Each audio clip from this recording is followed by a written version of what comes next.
How to sell $92,000 a day with Shine On. So first of all, if you're new here, welcome.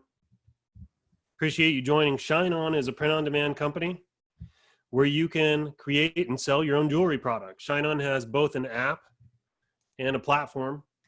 So that means if you have your own Shopify store, you can install the Shine On Shopify app and you can sell Shine On products through your own store, just like you can with T-Launch or Printify or one of those others. We also have a platform, kind of like Teespring. So you can go to shineon.com and sign up. I'll show you that here. Here we go, shineon.com. How good it works. Up here in the top right, you have sellers and affiliates. You can click up there and you can sign up for a Shine On account. This will be for the platform. And what this allows you to do is you can actually create a product and you can launch it on the platform, and Shine On will give you a URL that's like shineon.com / and then your slug, and then you can run Facebook traffic to it. One of the cool things about the platform is you don't have to host your own store. You don't have to have any of your own fulfillment or inventory. And you never have to talk to a customer. It's an unbelievable opportunity. I harp on this every time we have one of these calls. I can't believe that today in 2020, we have that kind of opportunity in front of us where you can create a product on somebody else's platform.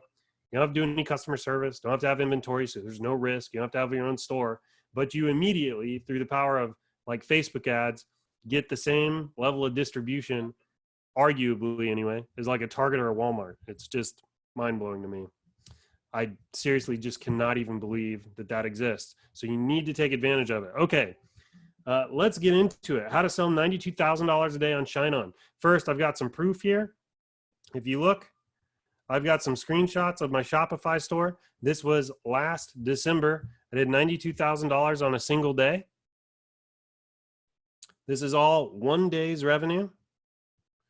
Last December, I almost hit $100,000. I was really bummed that I couldn't hit it. That's my goal this year. I screwed up my ads in the morning, and I'm not sure what that cost me. I had some snafus with the way I launched them, and I was kind of in this mad scramble to recover. So I actually screwed up my ads on this day. I was still able to do $92,000 in revenue, which was quite incredible even to me. I couldn't believe it. It's hard to believe even when you're scaling to these numbers because it almost doesn't feel real. Keep in mind with Shine On, you don't have inventory. You're not doing your own fulfillment. Like if you have your own, if you're on the platform, you don't even have to do your own customer support. It's just a weird thing to do it. One thing that did make me know it was real though was Facebook was kind enough to charge me for every $900 in ad spend. And I got emails literally all day long, like $900 charge, $900 charge, $900 charge. It just all day long I was getting those. So I knew it was real. I knew it was very real the entire time. So it was pretty crazy. I had a full-time job when I did this.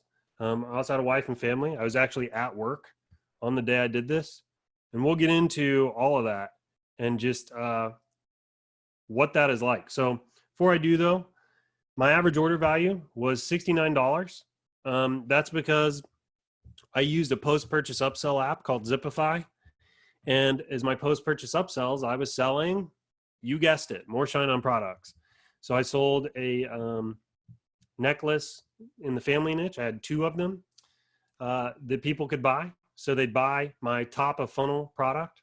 I was advertising on Facebook, and then I'd show them after they checked out, I'd show them 2 more Shine On products. And that raised my average order value from $59 to $69 across 1,300 orders on that particular day.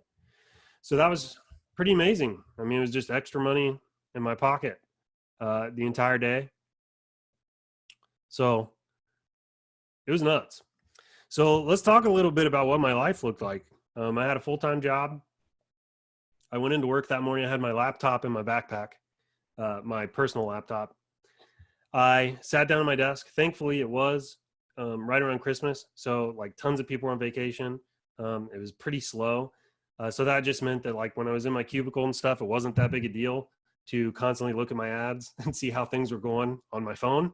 I had to manage this kind of spend on my phone uh, most of the day, which is kind of crazy. You're trying to turn ad sets off and things. And with the strategy I used, I had 250 ad sets that I launched that morning. And so I'm just like in a mad scramble on my phone trying to check 250 ad sets. It was a little bit crazy. And then on my lunch break, I would do one of two things. Usually I'd either sneak off to a break room with my personal laptop and try to make some quick changes to my ads, or I would run out to the parking garage. I'd drive to the top floor of the parking garage. I'd use my phone as a hotspot, and I'd log into Ads Manager, and I'd try to manage my ads that way. It was insane. And when you're spending that kind of money, you really have to be checking your ads, at least with the way I run them. You have to be checking your ads all day long. I mean, I was basically managing my ads like a day trader would, because you're getting so much feedback, you're getting data so fast, and you're spending money really, really fast. So that means you have so many decisions you have to make throughout the day. So it's just like I was constantly checking my ads, and making sure everything was on track. And keep in mind too, a little mistake. So here, I'll put it in perspective. On this day that I did $92,000 in revenue, I spent something like $30,000, $29,000 on Facebook. So one little mistake, it's very expensive. Your mistakes are not very forgiving when you're at that level of spend. So it's also stressful. I mean, it's exhilarating and stressful all at the same time. And by the way, I'm sharing this with you because who shares this kind of stuff, right? Who tells you what it's actually like when they're doing this? Everybody, here's what you see from most gurus today. It's them on top of like a Lamborghini with like women in bikinis and things like that. And they've got like a mansion in the background, right? And they're telling you about how they did all these big numbers. I'm telling you, in reality, that is not how this ever goes down, okay? It's really exhilarating to make this kind of money. Don't get me wrong. I'm not trying to shy away from that at all. I feel incredibly blessed and fortunate that I was able to do this. At the same time, though, it's stressful, man. It is super stressful. Your margin for error is low. Like I said, mistakes aren't very forgiving. And the other thing is, you're just glued to your computer, like from the second you wake up until the second you go to sleep. When I was on this run here, and the runs during fourth quarter, especially as you move out to Christmas, those are the most intense runs you'll have the entire year. Many times throughout the year, if you hit a winning product, you can kind of go on autopilot a little bit, and you can let your ads, I don't want to say coast, but they just do not need as much hand-holding as they do in Q4. And it's because your spends are different, but just everything's different. The intensity level is just different in Q4. So you're stressed, like for a good 3 weeks, probably longer than that. From the second I woke up until literally the second I went to bed, I was checking my ads all day long. I think I showed this on one of my streams a while ago.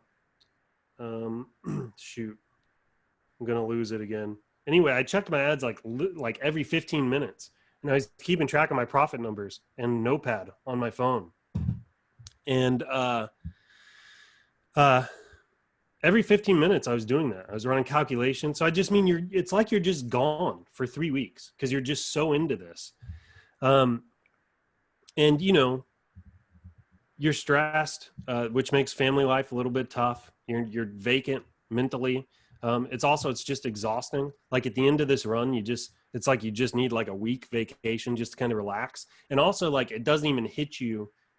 It's exhilarating in the moment that you're doing well. Like you feel excited, but you also like, there's a lot of trepidation, at least for me anyways, where it's like, oh man, I hope like there's not something here I'm missing. I hope I'm not there's no rounding errors anywhere in here. And it's like, you just worry that it's not real. So there's this bit of trepidation as well that comes along with it. So anyways, after the 3 weeks is over, it's like you're just blah. You're just ready to defrag quite a bit. And then it takes, for me anyway, it took probably another 2 or 3 weeks before I really started to appreciate and be grateful for what we were able to do here.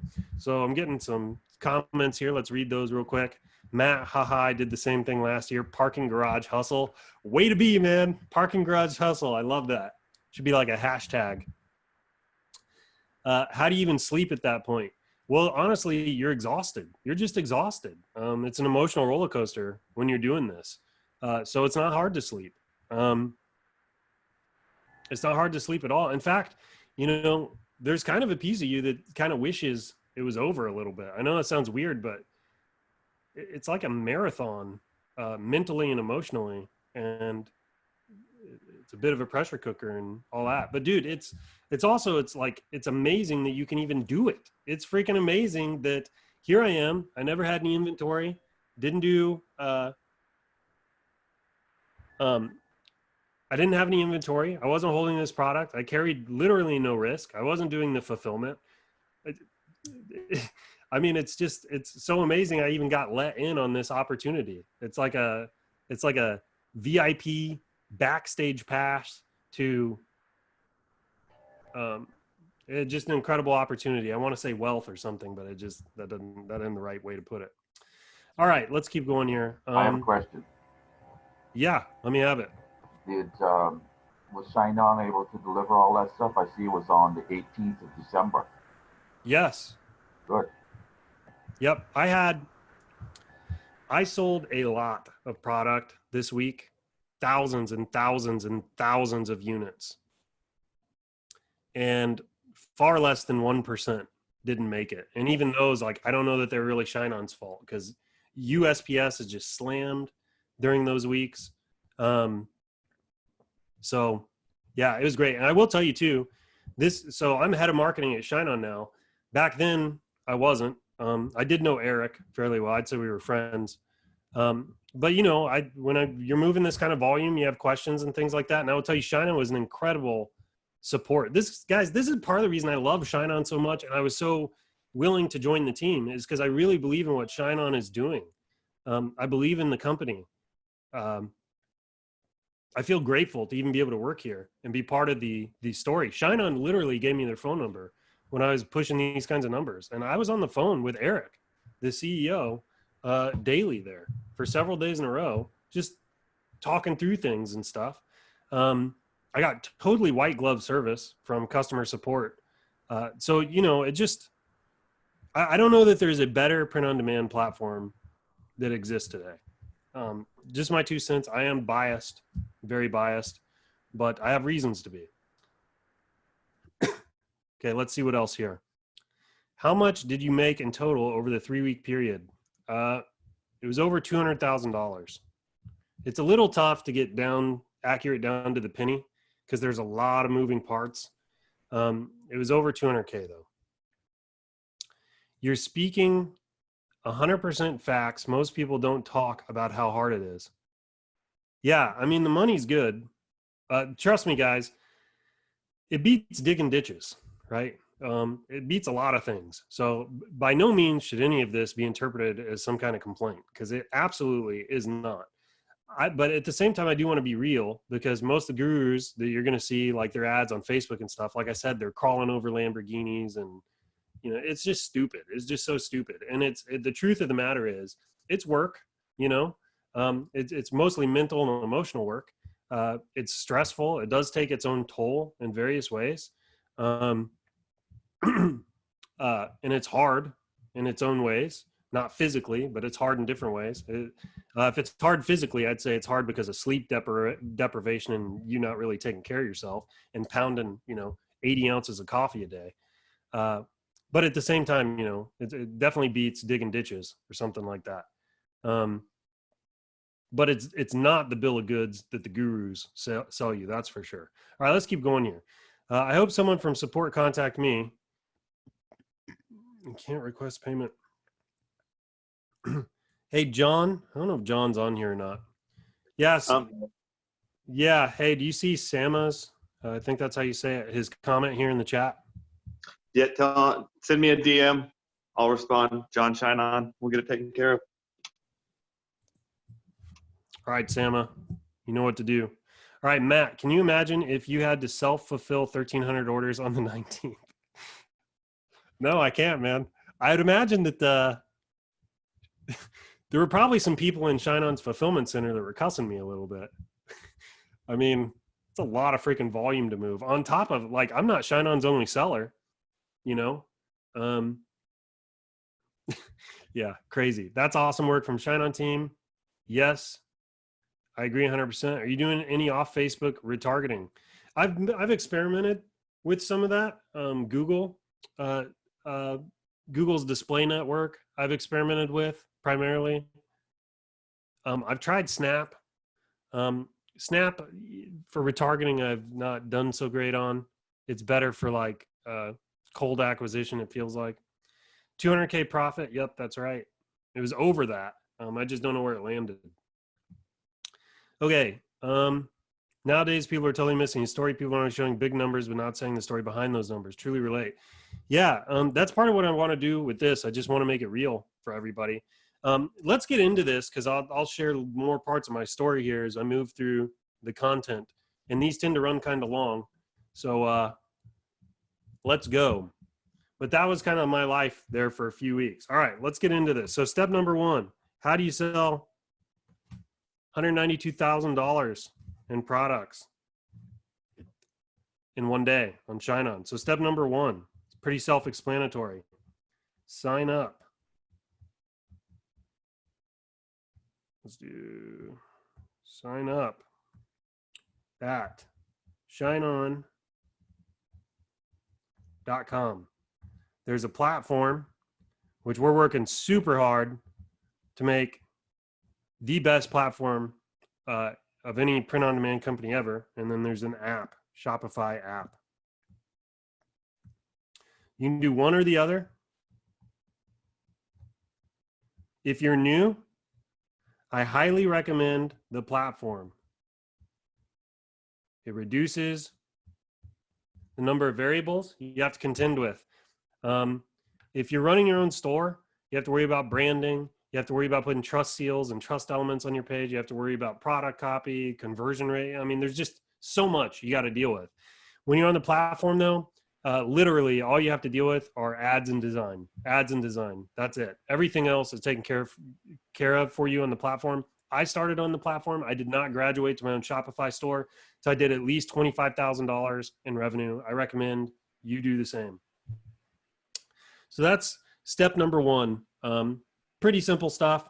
Another great thing about the platform, if anybody's kind of confused about how that works, you make an account, you upload a product, Shine-On gives you a URL, which belongs to you, and then you run traffic to that. If anybody purchases, you make money. It's a pretty good trade-off. All you have to do is pay for ad spend at that point. You don't pay for your products until someone makes a purchase.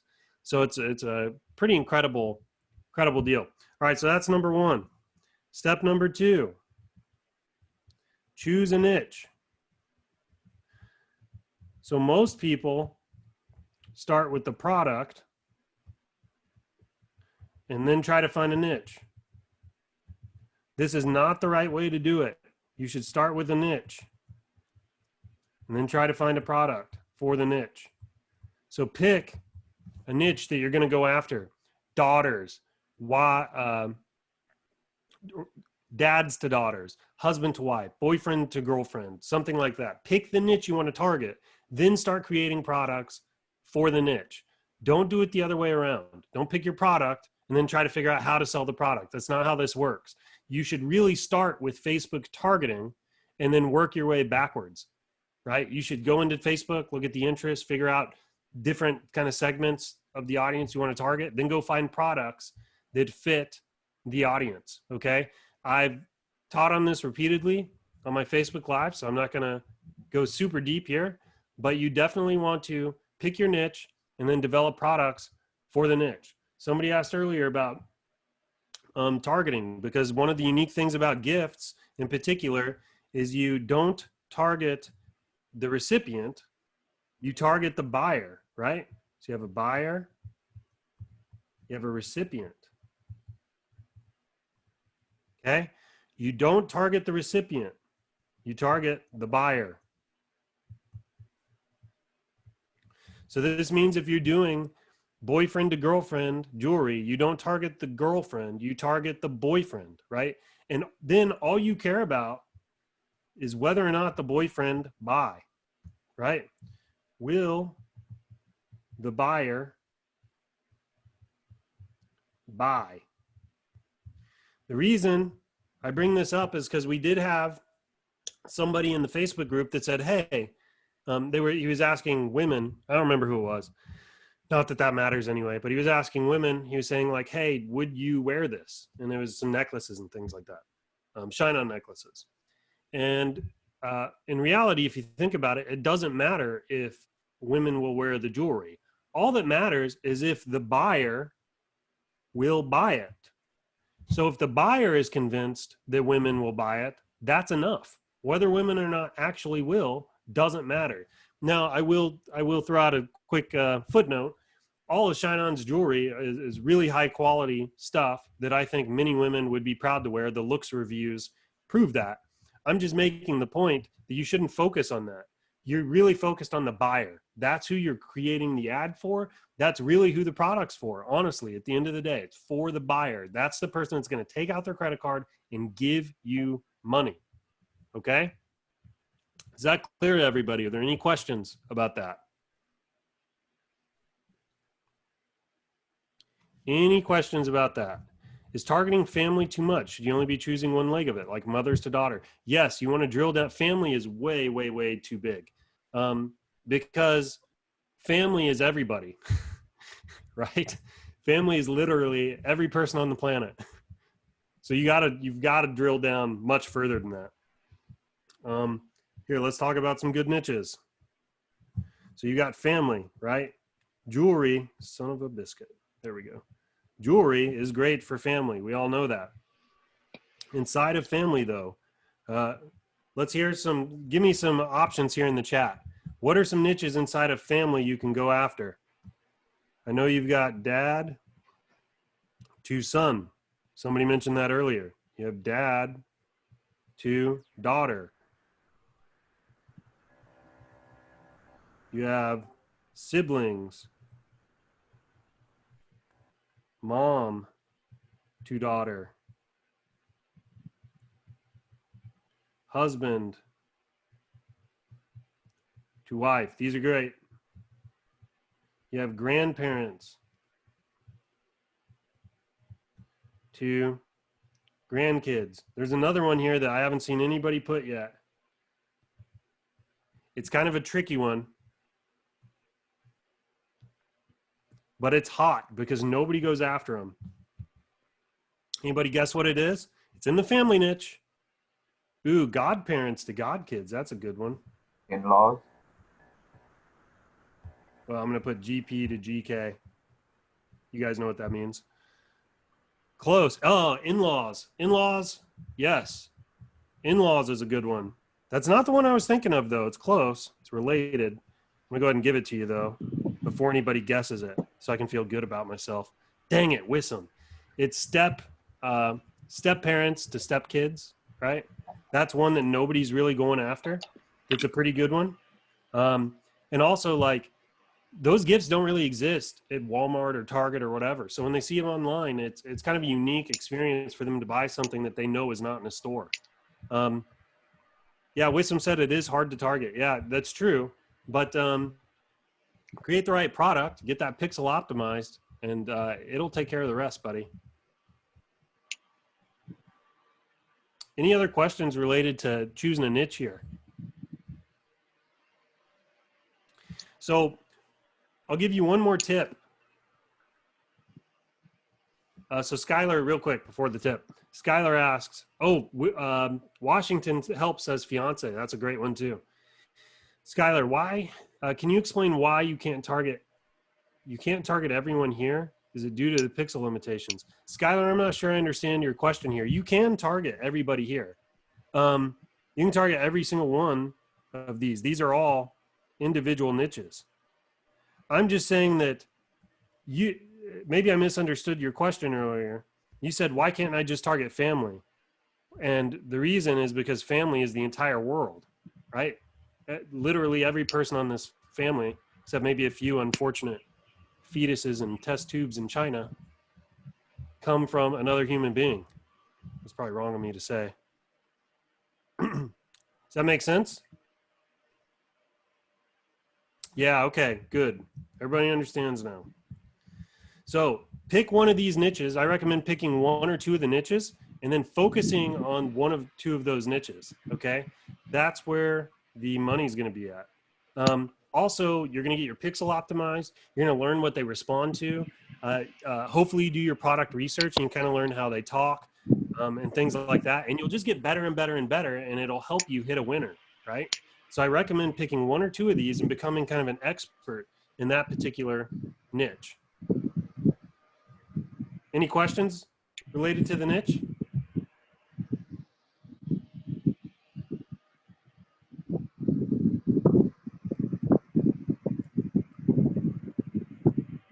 Okay, good. Is this helpful? Let me know in the chat here. Give me a yes if this is helpful. Is this helpful so far? Super helpful. Yes, yes, yes. Okay. All right. Appreciate the feedback here. Keeps me going. All right. Let's move on. So after you got your niche, so first sign up for a shineon.com account. Choose which niche you're going to go after. Next, you want to do product research. So this is step number, number 3? Yes. Step number 3, product research. Okay. So you're doing product research for 2 reasons. One is to find a good product to sell to your niche. That's the obvious one. But the second one is to actually research your niche. This is giving you a chance to see what your niche is interested in, the kinds of things they buy, the kinds of things that they like. So you're looking for products. You're looking for, you may find products that aren't even in this space, right? That maybe you could never sell, but they still give you some clue as to what your niche may be interested in. And then you can specialize on that, the number of places you can go to do product research. Some of my favorites though, I like Etsy. Etsy is just a great one. You can go to Etsy, you can type in one of your search terms, mom to daughter, gift for daughter, necklace for daughter, greeting card for daughter, right? All of those are good. They're gonna help you find phrases and find things that sell. So you put like a gift idea, plus, and then your keyword or your niche. So it'd be like greeting card plus daughter. Having all kinds of problems today.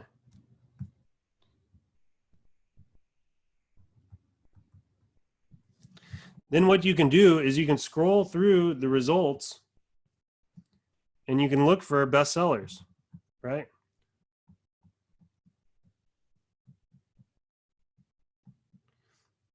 Here, we'll do it real quick. So someone give me something to type in here. This is super easy, guys.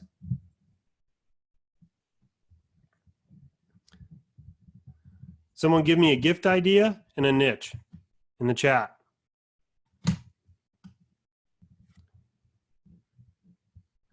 Photo charm for mom, gift for stepmom. Let's try gift for stepmom. That'll be gift for stepmom.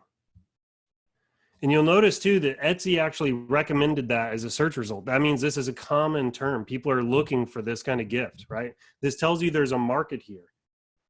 Let's look for, and then what I do when I get here, the first thing I'll do is I'll scan for bestsellers. I'll look for the bestseller tag. So all these say free shipping. Here's a bestseller right here. It's jewelry too, so it's right in our lane. Let's look at that. Stepmother of the groom.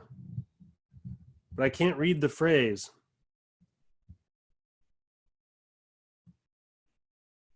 What's the phrase say? I think they need to work on their product pictures here a little bit. Thank you much for something, love, and support. I'm truly blessed to have you in my life. I love you. Look, this is a pretty cool product. It's probably a little bit difficult to target on Facebook, and your scale would be limited, right? Because this is a little bit of a unique situation, right? It's stepmother of the groom. So for one, you have to find people who are just getting married, and then you also have to find grooms that have stepmoms. So it's a little bit of a weird one. However, it could work. It's worth experimenting with. Here's another one that's kind of right down our alley. Hey, does anybody recognize this? This is our freaking product. Best bonus mom. Hey, it is a bestseller. That's weird because it didn't say that in the results. Sorry if this is one of your products and I'm calling it out on my training here. Best bonus mom. This is a good one. You may not have given me the gift of life, but life has given me the gift of you. Anybody recognize that phrase from other message cards before? It's a best-selling. I've seen this many, many times on other products. I want to say thank you for everything you've done for me and know how much I appreciate you through your love, patience, and kindness, and continue to learn to grow. I continue to learn and grow. Thank you for loving me as your own. I'm blessed to have you in my life, where I have the best bonus mom in this world, right? Here's a great, again, someone was looking for a gift for a stepmom. Bam, you found it. Pretty simple stuff. Just come to Etsy, throw in your niche and a gift keyword. Can be greeting card, can be necklace, something like that. There's all kinds of stuff here. Let's see if we can find one more. And notice it doesn't say best selling here in the results. It just said best selling on the product page. It's pretty interesting. Let's keep going here. So notice something I want to bring to your attention. Notice the mug here says, I smile because you're my stepmother. I laugh because you married my father.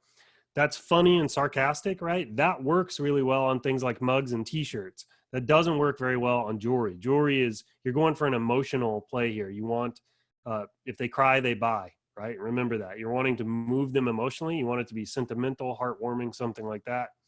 That's what causes the purchase. There's a bunch of them here. I was hoping I could find one more with the bestseller tag. This is a little bit of a smaller niche, so there probably aren't quite as many. But if you look, man, there's so many.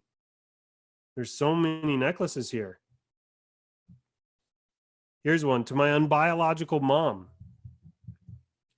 Family isn't always blood. It's the people in your life who want you in theirs. The ones who accept you for who you are. The ones who would do anything to see you smile and who love you no matter what. You could get so many ideas here just off of Etsy alone. So Etsy is super simple. Let's go to a different one. All right. So that's Etsy. Another one of my favorites is Pinterest. I like Pinterest for phrases. You can go to Pinterest. You can use a tool. It's a paid tool called Sorting Social.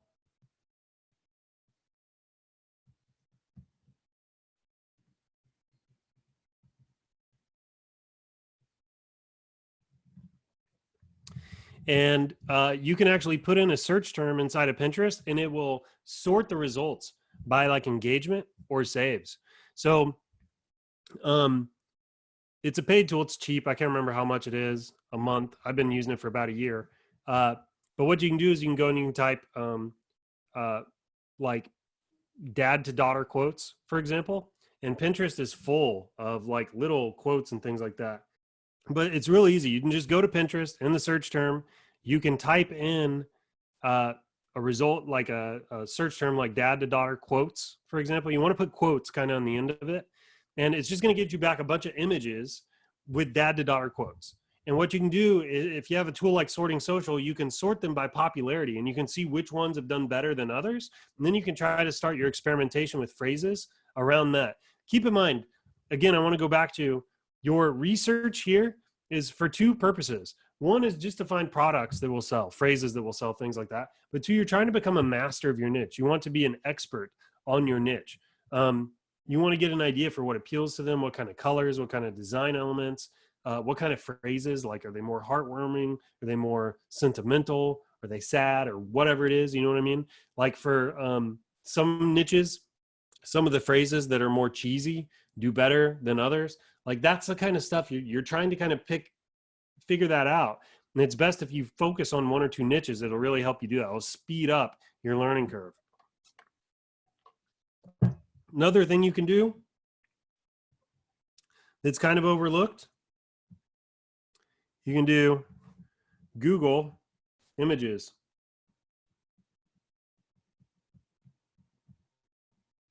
This is one nobody uses. Nobody really talks about. You can literally go to images.google.com, type in your search keywords, and a bunch of stuff will pop up. And it's from all over the internet. That's one of the cool things about Google Images is it'll pull stuff from Etsy, from Amazon. It'll pull things from all over the place. You have to be a little bit more creative with your search terms because you're kind of using Google Images in a way that it wasn't really designed for, but it can return like pure gold. The other thing is you can find some of your competitors this way too. Many times I'm there, I'm searching around for something in my niche, and bam, I'm getting Shopify pages from some of my competitors in the space. So that's pretty cool. Another thing you can do, I highly recommend create a Rolodex. Rolodex. There's a significant lag between my writing and what's showing up on the screen here, so just bear with me here. Rolodex of Facebook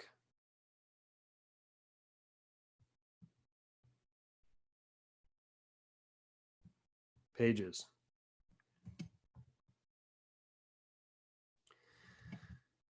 All right, so Rolodex of Facebook pages. So go to Facebook, go to the search, make sure you select pages, which is now on the left-hand side of the screen in the new Facebook, and search around for things in your niche. Keep in mind that when you're making a niched Facebook page, we talked about this last week, you want to name the page something like, my daughter is my world, I love my daughter, my kids are everything, or something like that, right? So when you're searching for pages that are related to your niche, keep that in mind. Think of how you would name your own page. Put those search terms, search for those inside of Facebook. And then what you want to do is go to those Facebook pages and look to see if they're running any ads. There's a real easy way to do that. You can go to the Facebook page, and then in the old Facebook, I believe it was in the bottom right. On the new Facebook, I think it's on the left-hand side. There's a transparency section, and it's got like ads is a button. You have to kind of search for it. You click that, you'll go to the ad library for the Facebook page, and you can see if they're actively running ads. This is another great way to get ideas, figure out what's working in your niche.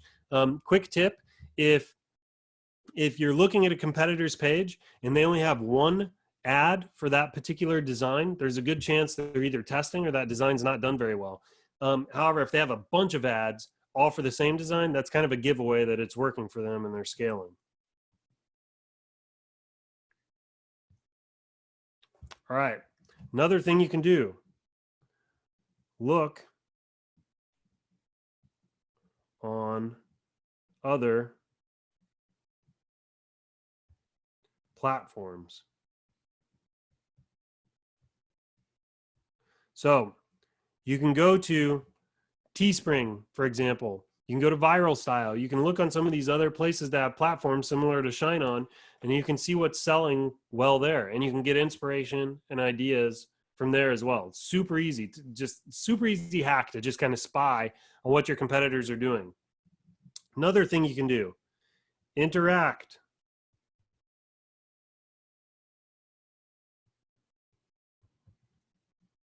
with Facebook ads.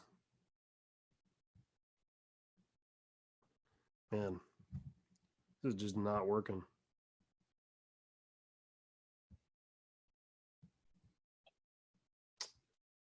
Interact with Facebook ads in your niche. And what will happen is Facebook will start to think you're one of the primary buyers. And by the way, when I say interact with it, I don't mean just click it or whatever. I mean, click it, go to the landing page, scroll around on the landing page for a little bit, click add to cart, go to the checkout page. There are some ways you can actually fire the purchase event from the checkout page without buying anything. and Facebook will start to categorize you as a buyer of that particular product. I can't get into all that here. You're gonna have to Google how to do that. But then Facebook will start to categorize you as a buyer in that niche, and they'll start showing you ads for it, like the good top quality ads. That's another way you can do product research. And that's not it. I mean, guys, there are just so many methods. You just have to be creative here. There's even YouTube, things you can do on YouTube. I mean, they're just Wonello, wish.com, amazon.com. You can go to eBay. There are just so many methods. Google Shopping. There's no shortage of ideas here. You just have to get creative and go after it. Was this helpful? Does anybody have any questions? Let me know in the chat here. Give me a yes if this was helpful.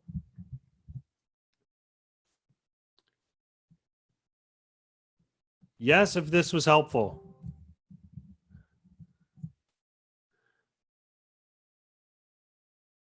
Good. What I'm getting from this is I need to up my productivity 1,000%. Yes, you do. There's good reason for it though too. It's because the opportunity is also increasing by 1,000% because we're in Q4, right? Scale your productivity with the opportunity. Okay, guys, we got cool Facebook ad stuff coming. We got to get through this. This is important. These are the foundations that make you successful later, right? I could not have done $92,000 in a single day without all of the stuff I'm sharing here. This is the grind, right? This is the work. The $92,000 is the result of all the work. It's the high point, right? But this is the daily grind that allows you to hit those kinds of peaks. All right, absolutely yes. Reinforcing what my mentor has been telling me. Good, good, good. Okay. All right, let's keep going. Next, I'm going to talk about design. I talked about this last week.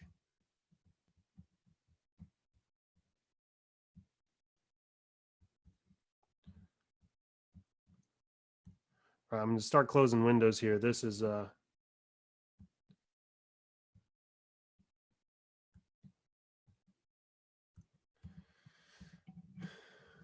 my Surface Pro is so hot, I could freaking cook an egg on it. I'm not kidding. All right, so design and phrase.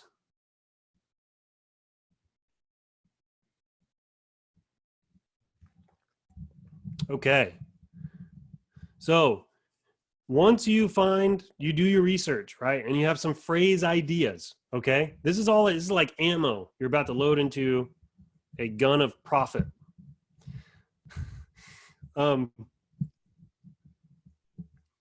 Couple things you want to do here. So first of all, there's a work harder, work smarter kind of path you have in front of you, right? And here's kind of how it goes. You can get one new design made per phrase. That's the work harder path, okay? The work smarter path is use design templates, okay? Here's your path. I'm drawing this because I'm going to make the notes all available for download later. Okay, work harder. This is one phrase.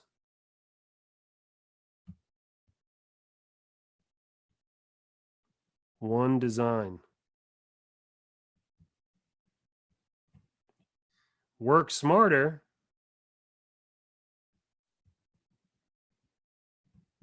is design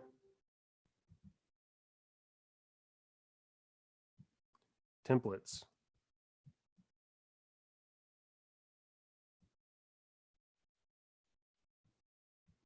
Okay, so you have work harder is one phrase, one design. Work smarter is templates, design templates. So here's what I mean by this is you talked about this last week a little bit. You take a design, okay? Whatever your design is, doesn't matter. I'm putting a little flower here, just so you know it's a design. This is a message card. And then what you do is you test it with a bunch of phrases. So you have phrase 1, phrase 2, phrase 3. Okay? You just want to make sure that your design here is vanilla enough to work with all of your phrases. Generic enough, vanilla enough to work with all your phrases, right? It's not that hard to pay a designer 15 or 20 bucks to come up with your template, or 3 to 5 templates. And then for you to buy Photoshop, or heck, you can even use Canva, and you can put your own fonts and text and things like that on the design templates, right? That's how you can do this really fast. Another thing, we talked about this last week.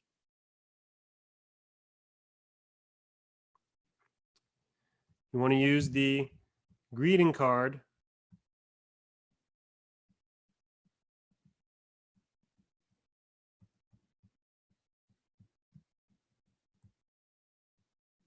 format.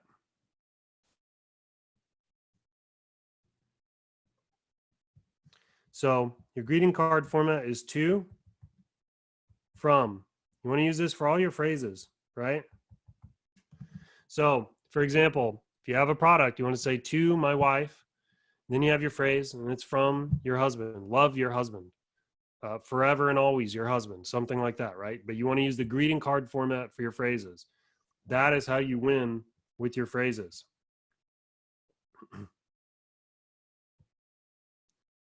This is super simple stuff, guys. But these are the little things that make the $92,000 a day successful or possible, right? You've got to have a really solid foundation. It's a required in order to hit these levels.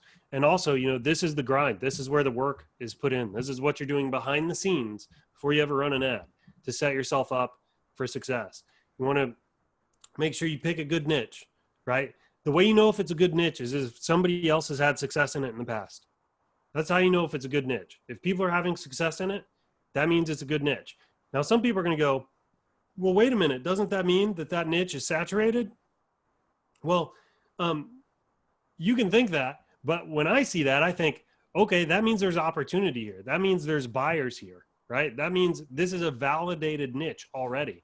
Like, I already know it's working because many other people are doing good. All I have to do is outperform them, right? That becomes the challenge at that point. Just outperform those people. And by the way, that's usually not that hard because everybody puts in a very minimal amount of effort into all this stuff. So that's not really that difficult. But that's how you know if you've picked a good niche or not. Other people will be having success in it. Once you have your niche, do a lot of product research, do lots of phrase research, really try to figure out what makes your niche tick, right? That's very important. After you do that, and build a list of phrases, right, that you want to use, then go get design templates made. 3 to 5 design templates that work well in your niche. Pay a designer 15 bucks a pop. Make sure that you have some Photoshop Kung Fu or Canva Kung Fu, right? And you can put your own text on those designs, on those 3 to 5 design templates, and you can rapidly start to test now with that. Make sure all your phrases follow that greeting card format. To so-and-so, then your phrase, from so-and-so. Make sure that they have emotional impact. This is a huge one, guys. You don't want funny, right? The phrase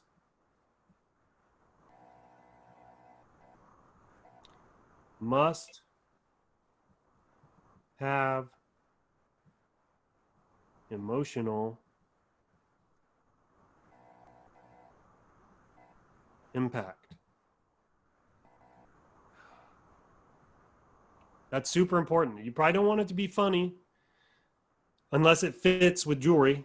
You probably don't want it to be sarcastic, right? You want to move people emotionally. It needs to be heartwarming or sentimental. Yeah, somebody had a question. Yeah, Adrian.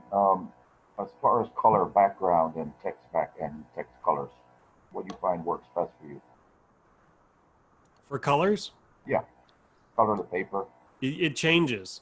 Okay. So keep in mind your ideal buyer. Just bear with me a second. Your ideal buyer is going to be seeing a lot of necklaces in their feet, right? Because you're not the only one out there trying to sell necklaces to them. So it changes what is going to make them stop the scroll is going to change, right? And you kind of always want to stay ahead of the game. So if you go and like a bunch of your competitors' Facebook pages, or you spy on their ads, look at what they're doing and do the opposite. You want to zig when everyone else zags in this business. If everybody's running white backgrounds, run darker backgrounds. If everybody's running darker backgrounds, run white backgrounds, right? If people aren't using colors, try to use some color, right? The one rule I would say when you're messing with design is be a little bit careful with your design elements. Because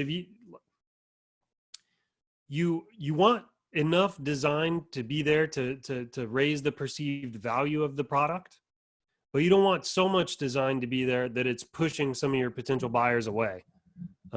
If that makes sense. I will tell you right now, if you look at the majority of message cards you see in your newsfeed right now, most of them have plain light colored backgrounds. So there's a hint for you. Okay. Is this helpful? Any questions on this related to design or phrase? Anybody have any questions? I have a suggestion. What's that? Another way that people can get ideas for phrasing is if you go to a grocery store, you're shopping at Publix, just look at the greeting cards. I take Yes. pictures, so if I snap pictures of the greeting cards for ideas. Yeah, you said greeting cards last time. Right. And I totally agree with you on that. Greeting cards are huge. Hallmark.com, for example, I've gone there for product research before. There's literally no limit to where you can get ideas from. You just have to be a little bit creative. Yeah, but you don't want to copy. You want to use them as just as ideas. 100%. You also, guys, this goes without saying, but don't copy somebody else's design, okay? It's okay to use a design for inspiration, but you don't want to copy word for word from anybody. It's just a low blow. It's like this kind of unspoken rule in this space. All right. So we are on number 4. Test like a crazy person. Hey, Michael. Yeah. Can I ask you one question about designs quickly? Yeah, no problem, man. It's what I'm here for. Okay, if you get your template, sorry, my mic's up. If you get your templates done and you're testing your designs and you're getting some that sell a couple but then just die off, so you just attribute it to not being a winning product, do you think it's okay to stick with those templates and then just change the phrases around, or should you go for new templates? This is a reason why you want to make sure your templates are kind of vanilla, right? Because you don't want your templates to get in the way of the phrase. Okay. Right. Because it will help you with your testing. When something's not working, you're going to go, shoot, is it the phrase or the template? Well, if your designs are kind of minimal, right, you'll know more than likely it's the phrase. Okay. So it's going to be hard for me to answer that question without seeing your templates. And in fact, if you want to send them to me on Messenger, I'd be happy to take a look at them for you. But that's how I evaluate that. I try to keep my designs pretty minimal so that I know they're not getting in the way of my phrases and the success of my tests. Yeah, and then I think someone in the group that had some winners was saying they started out very plain, and then after they had a winner, they went and tested some different designs with the same phrase. Yep, kind of exactly. Okay. Thanks. I believe that was Kirsta. Yep. All right. Any other questions? Okay, let's do this. All right, so I put test like a crazy person here. Now there's at least one caveat I want to throw out there. First of all, I kind of think you should just test like a crazy person all year long anyway. That's going to increase your odds of finding a winner. I'm going to test 10 products a week going forward without fail. I have even when my ad account got shut down, I still went ahead and made the designs, and they're ready to rock and roll for Monday, right? So going forward, I'm going to do 520 designs a year. The reason I'm doing that is because it's going to be pretty hard to outwork me, and the opportunity is so great. I want as much of it as I can get. So let that be a personal challenge to all of you, right? Go after this hard. Now I have some advantages. I have a team, but even when I didn't have a team, I was still testing like an insane person. I'd try to get up in the mornings before work and I'd be cranking out designs. So one important caveat here I want to throw out about testing like a crazy person is, see, how should I illustrate this? This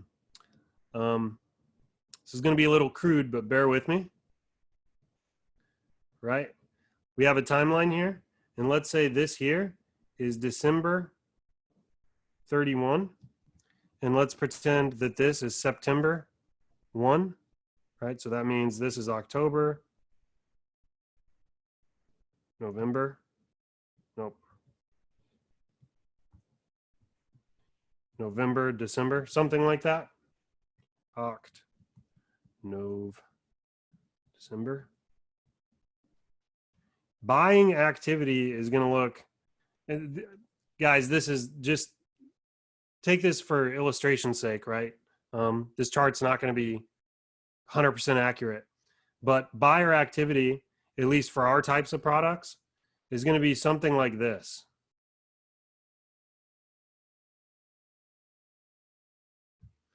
Right? This is buyer activity that I'm trying to draw for you here. You almost always see a little spike somewhere around the middle of October.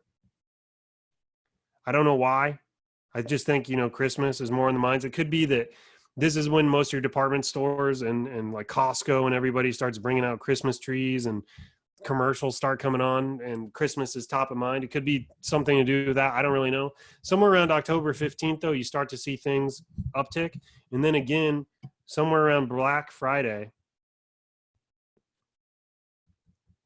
you have another uptick in sales. And this just continues to go up, right? I don't actually know when it falls. All I know is that our shipping cutoff, told you I didn't draw this very right, but our shipping cutoff is like December, somewhere over here, right? So it probably keeps going up. More like this, right? And the shipping cutoff is like somewhere in here for Shine On. It keeps going up after Black Friday.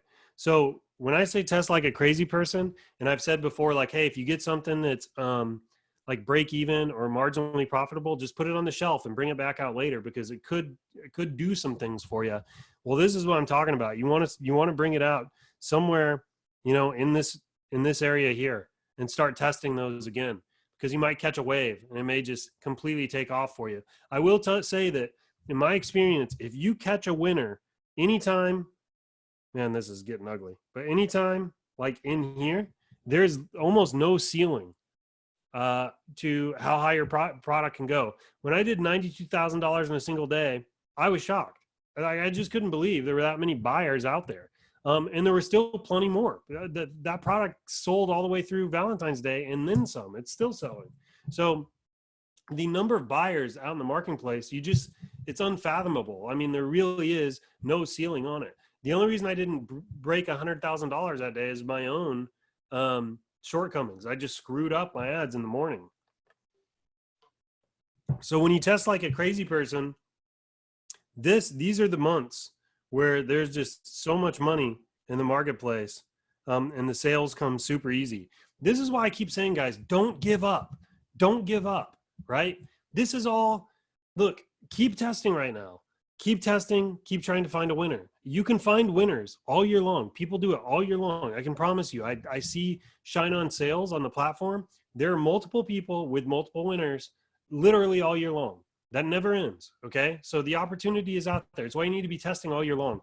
But I'm telling you, the closer we get to the end of Q4, the opportunity is just, it's like it just 10X's. It's just so much bigger than you can imagine. It's foolish not to be going after it, not trying to get some piece of that pie.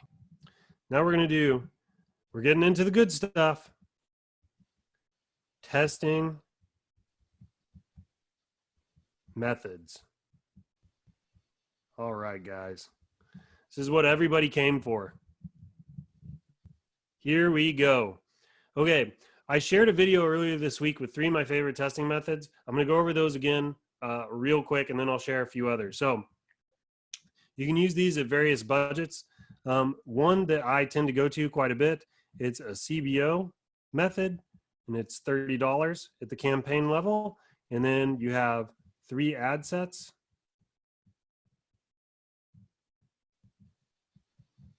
Right? Each ad set can either have a duplicate interest, right? Or they can all be different interests. Kind of depends on what you're doing. I know my interests pretty well. I tend to duplicate them. Each ad set has 1 ad. Okay. What you can do if you decide to duplicate your interests, just create and publish this first. And then what you want to do is come back and duplicate this from the ad set level, duplicate it twice, get these two. It's pretty simple stuff. That's the CBO method. I just used that this week. I got sales on it. So this work. I used it last week too. So this works. Still works today. All right. Now we're going to do the next one. It's this very similar one. It's ABO. And I do 3 ad sets again. They can either be duplicate interests or different interests. I do $10 each on these. And each of them have 1 ad, okay? Again, this works. I literally ran a campaign just like this last week, and I got sales on it. Mile asked, what time do you launch these? Yeah, so that's a weird question. So for my ad set budget optimization ones, I almost always launch these at 5 a.m. But for whatever reason, CBO seems to like it better when you launch at the very beginning of the day. So 12 a.m. I've just noticed that CBO and ABO campaigns spin differently out of the gate. ABO spins far more aggressively, and you can a lot of times pick up some sales very early on with ad set budget optimization campaigns, where CBO campaigns seem to spend far more modestly and like evenly all day long. I'm not sure what's going on there in the algorithm. That's just what I've noticed. Skylar asked, why duplicate your interests instead of 1 product and 3 interests, simply because you've got your interest group nailed down already?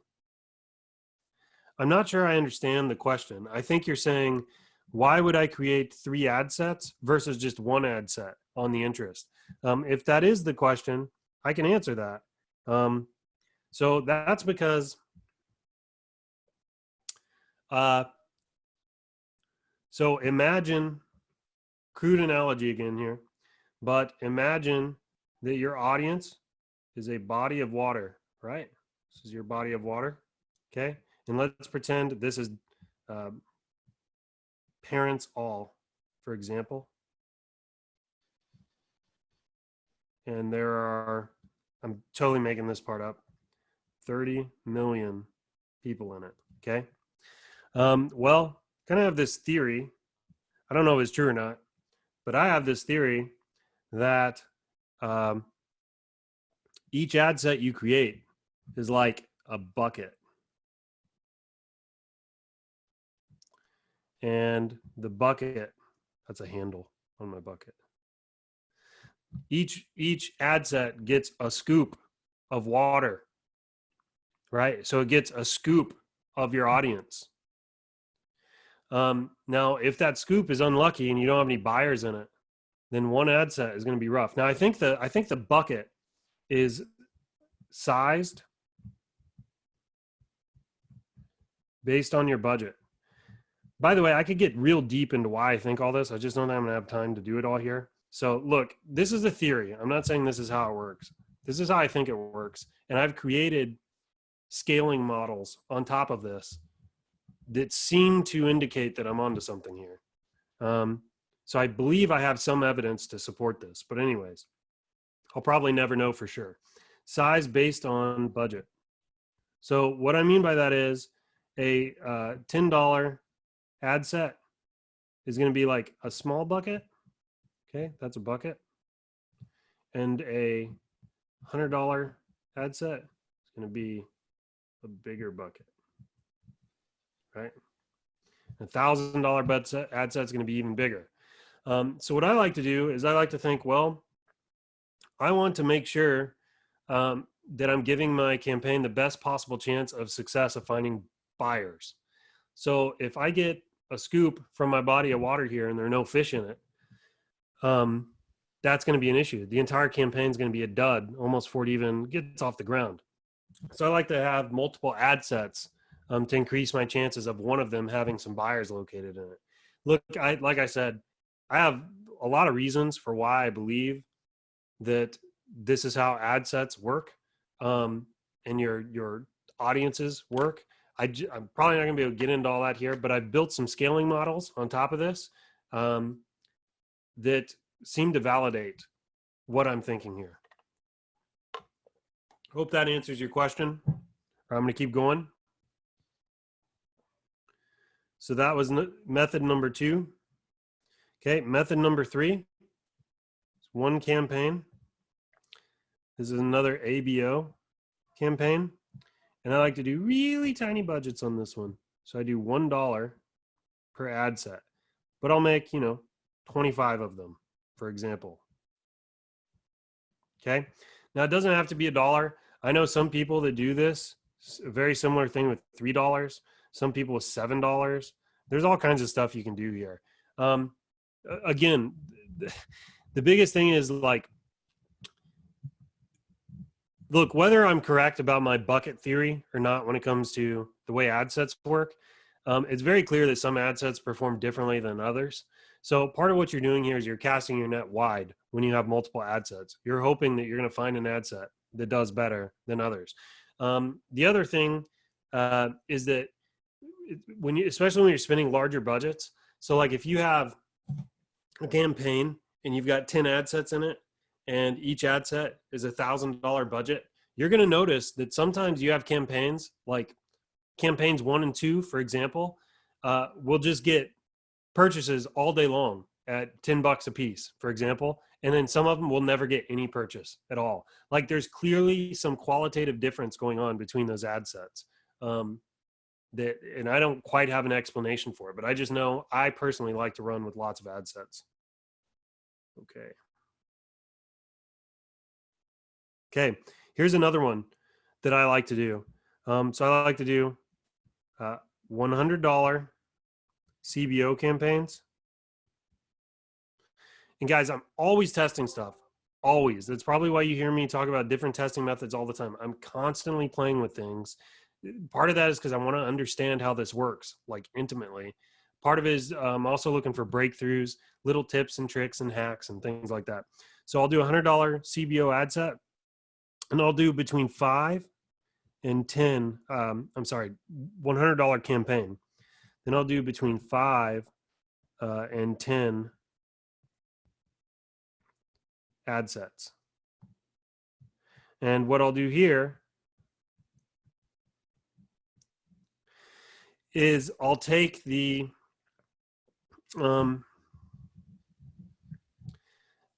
basically I'll take, this is going to require some math here, but I'll add minimum spending limits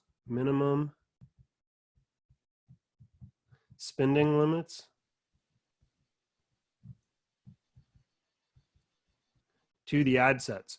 So what I'll do is I'll take my total budget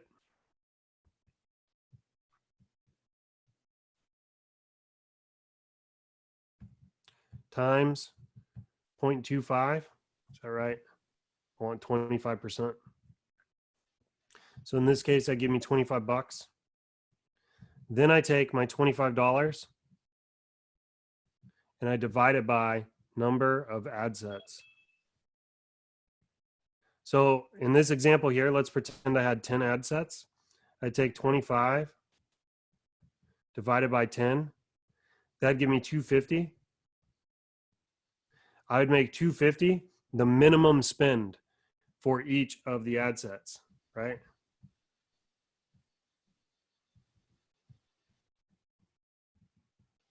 And then I would let this one run for a few days. Now, the reason I do it like this, I want a minimum spend on the ad set because each day CBO, it's just weird when the spending kind of resets at the end of the day. I want to make sure each ad set gets equal play again in case the results of the ad sets change a little bit, right? It doesn't have to be 25%. It could be 50%. I mean, play around with this, see what works. But this has worked for me in the past. I've found winners with this method here in the past. Again, though, it's not the testing method that makes the winner. That's something that should be clear to everybody. It's the product and the phrase that makes the winner. How are you scaling the $1 ad set? So I just start increasing budget. I increase budget to a point. It depends kind of on how I'm feeling about the product and the virality of it, and also kind of how Facebook's treating me. Usually I'll start by slowly increasing budgets. And then after I kind of get to a place where I'm comfortable with the budget, I'll start increasing the number of ad sets.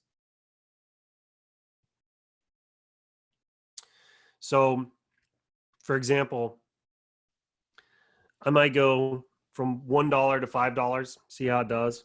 Might go from 5 to 10, see how it does. And I might go from $10 ad sets to like 20 or 30 $10 ad sets. See how that goes. And this whole time the campaign's getting data.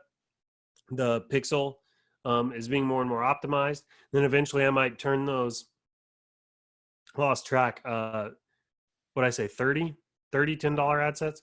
I'll turn the 30 $10 ad sets into 30 $20 ad sets. And then maybe I'll do 30 $30 ad sets. And then I'll go to 50 $30 ad sets. So I kind of go back and forth between increasing budget and increasing ad sets to increase my overall spending. Keep in mind there that when I scale with ad sets in particular, I know that not every ad set is going to be profitable, and I will turn off the unprofitable ad sets as I scale in this manner. Which, by the way, I'm going to get to scaling here in just a second. In fact, I'm going to get to ramping up too. Why don't we just do that now? Let's go to ramping up. So this is 6. Ramping up. So the way I look at it, you have this space between testing and scaling. And this space in between here is what I call ramping up. So what I mean is, sometimes when you try to scale with a campaign, it's like it implodes on itself and it just won't scale. Like as long as you have low budgets and stuff, you're profitable. But anytime you start to increase the budgets, it just kind of falls apart on you. This is where you learn that. You learn that right here, right?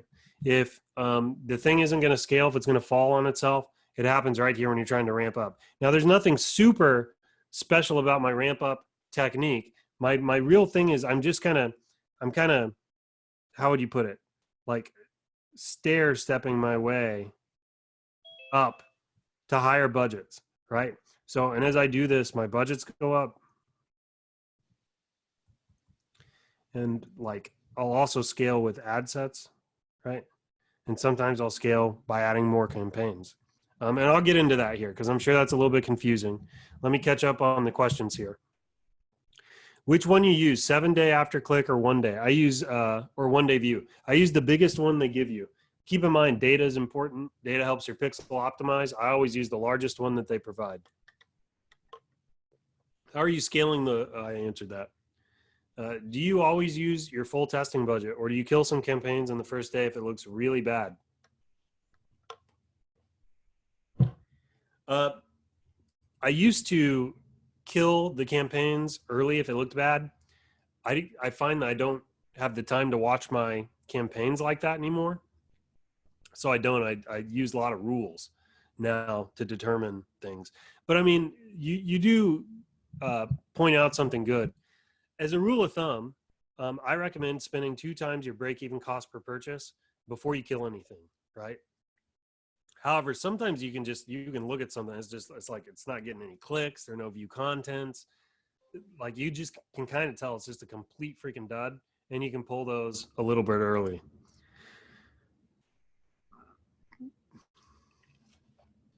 When you run a test, are you using one product in different phrases or changing products out as well? By product there, Debbie, do you mean the physical necklace? Like interlocking hearts versus forever love versus infinity hearts? Or are you referring to something else? The jewelry. No, so I have a fairly good idea of the jewelry market fits here. So give you some examples. Interlocking.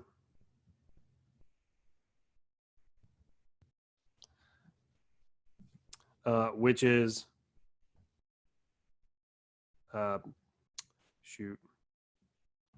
something like that.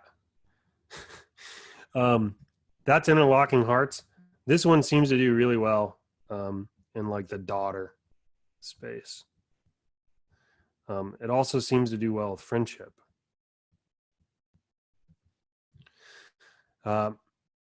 Forever Love.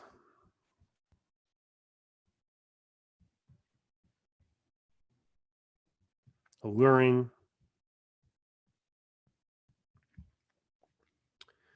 Love Not. By the way, I think Love Not may be a contender for the daughter space as well. It's too early to know for certain on that, but I'm seeing some interesting results with Love Not. It seems to do well with kind of the romantic thing and the daughter thing. So Forever Love, Alluring Beauty, Love Not, Infinity Hearts,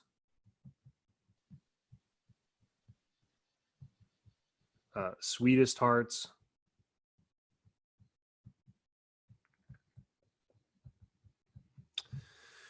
oh, whoops. Sorry, guys. I'm starting to get my, sorry, got my head on daughter. Forever Love, Alluring Beauty, Love Not. I'm forgetting some products here. Anyway, these seem to do better in the romantic space, with Love Not being kind of a trade-off. Something else here, I'd said interlocking does well with daughter and friendship, but it's more than interlocking. You also have Infinity Hearts. There's one more I just said.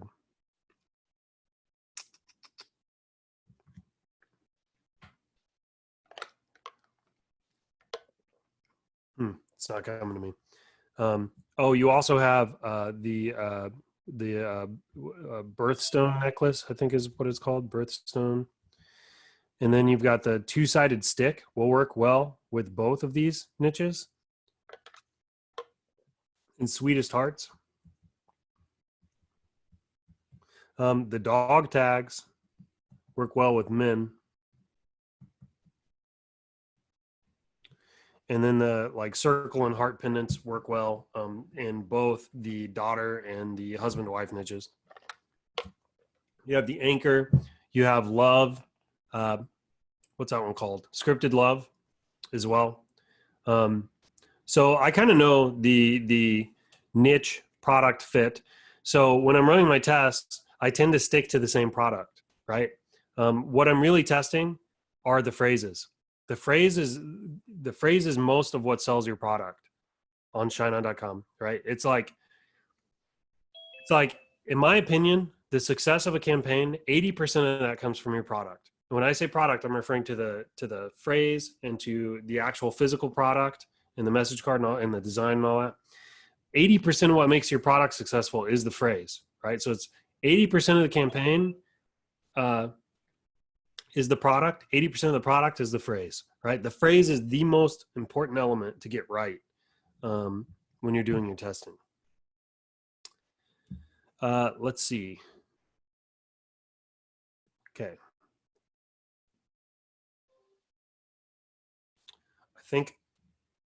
I think I've answered questions, everybody's questions. If you have an important one that I missed, let me know. All right, so testing and ramping up. So there are two ways I do it. I do it by increasing budgets and by increasing ad sets. And honestly, guys, it's a little bit, I really do it kind of in a stair-step fashion. I'll raise budgets. And then I'll expand ad sets. This is kind of how I do it. And I'll just keep doing that. And slowly it gets bigger and bigger and bigger. Now, a couple things to know about the way I tend to scale. I tend to turn off all my campaigns at midnight, or well, when they're not profitable anymore at night. Usually it's like 10, 11 o'clock at night. Then I schedule them to launch again the next day at 5 a.m. Also, the entire day when I'm scaling and attempting to ramp up, I monitor my ad sets very, very closely, and I turn off the ones that aren't profitable. That's something I do. It's a little different than a lot of people. If I have a product that just seems to be struggling to get past this ramping up phase, like every time I try to scale it, it just falls in on itself. Sometimes what I'll do is I'll give Facebook what they want. So I'll make one CBO campaign. Zoom in for you guys. Make one CBO campaign with, what's going on here? There it goes. With 3 ad sets. I'll usually make these different interests.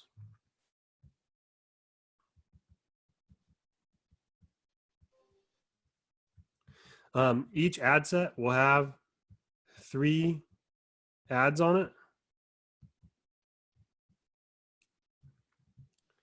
And each of the ads will be like a different, usually it's like different ad copy or an image. It's not different design or product, right? So it's like ad copy, image.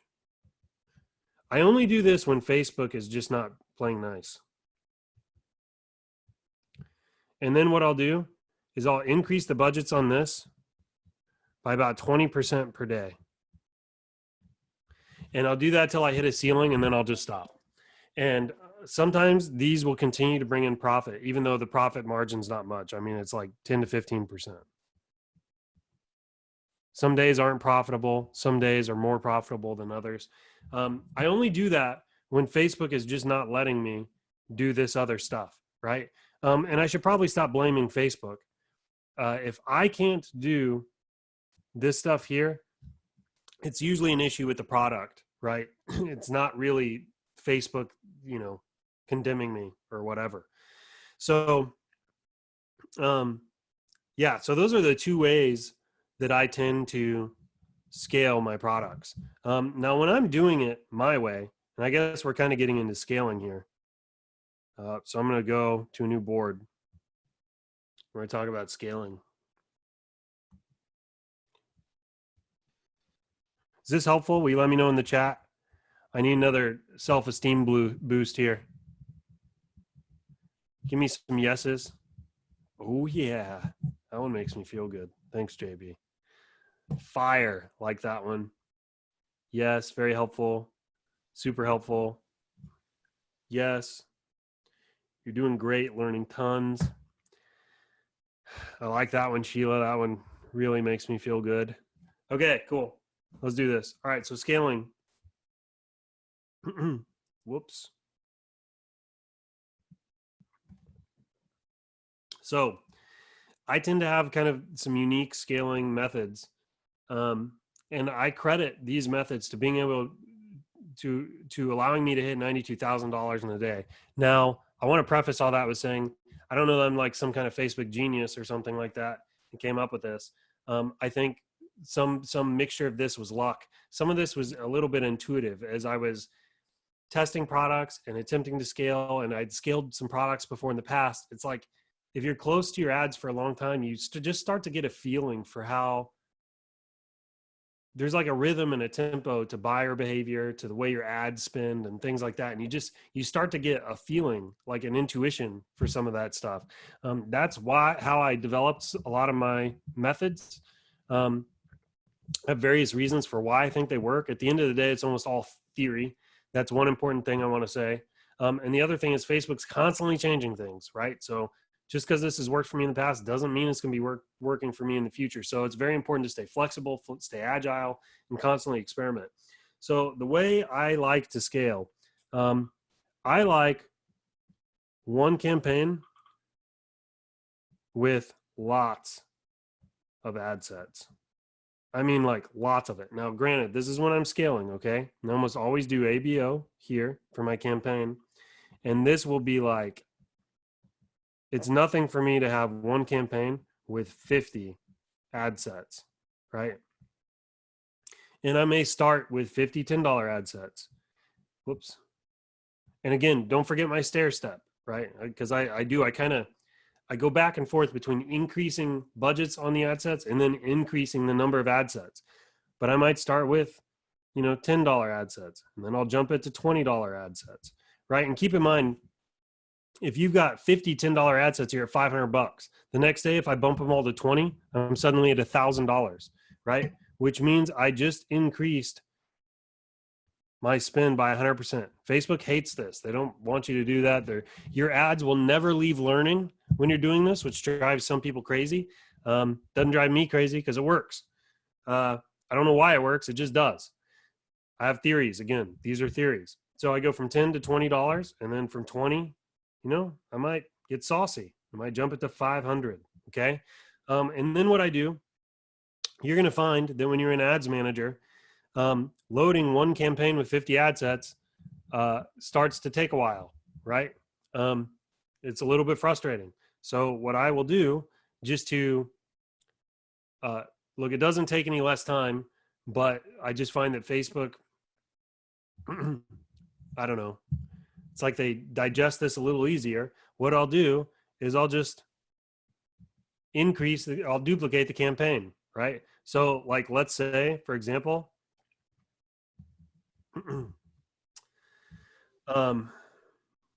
let's say, for example, I'm doing $50 ad sets. What is that? $25,000 in spend? Is that right? 50 times 50? No, $2,500 in spend. Not even there yet. So what I'll do is the next day, right? I'll just duplicate this right here, right? And then the very next day, I'm spending $5,000. The very next day, I'll jump from $2,500 to $5,000 in one day. And then if I'm still profitable, guess what I'm doing the next day? You don't play around here. No guts, no glory, especially guys, if you're in the peak buying time, right? It's okay to scale until you hit a ceiling. So I'll double this again, right? Maybe what I'll do is I'll either add another ad set, or I can increase all my ad sets to $100. Is this making sense to everybody? Let me know if you're struggling with this, because I know it's a little bit unconventional. Can you talk about your add to cart and conversion metrics on the 93K? Probably not on this call. I wouldn't mind doing it, but I don't want to go back into my store while I'm streaming and all this. You're losing me. Understand the duplicating, but what are the 50 ad sets made up of? Well, the 50 ad sets are all duplicates, one of another, Clayton.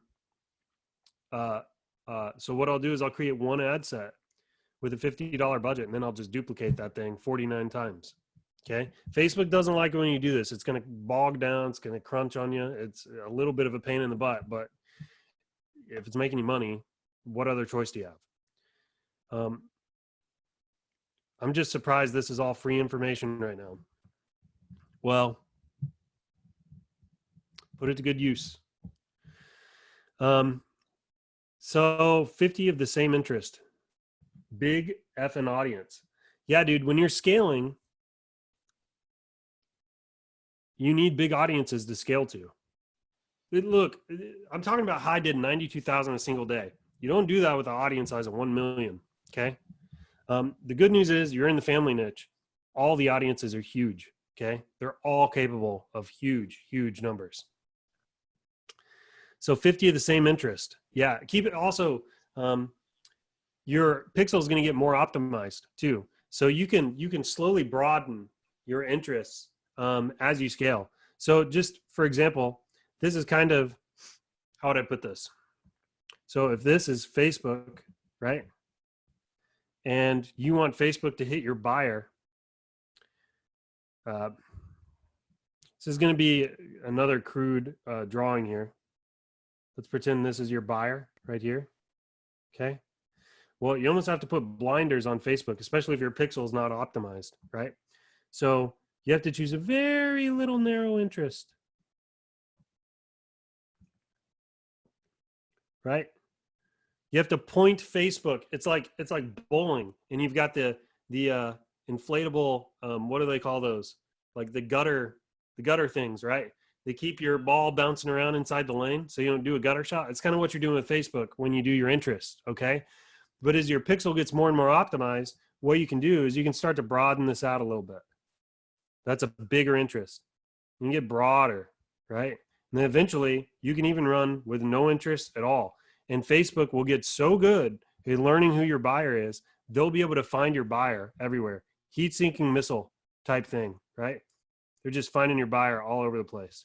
I sometimes say that You got to think, like for the gamers out there, if you play RPGs, you know, your Facebook pixel is like a character in an RPG, and you're leveling it up. The more data you give it, right? It's like experience points, and it just slowly levels up, and it gets better and better at targeting, right? It gets better gear, better equipment, and other gamer stuff.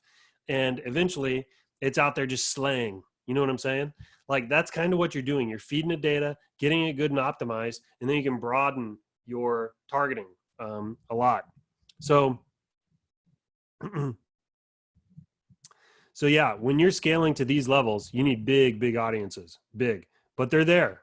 So it's okay. All right. They're exact duplicates. You got it. How many ad sets per interest? How many ads per ad set? Usually one. Well, shoot. I think when I did 92,000, I had 3 per ad set, but like Facebook really started puking all over me when I tried to look, I'll put it this way. When I tried to upload, when I tried to upload 25 campaigns with 100 ad sets in it each, Facebook just was not having it. So I had to go back. And like each ad set had 3 ads on it. Facebook was just not doing it. So I had to reduce the number of ads per ad set. It was just too much for Facebook to handle.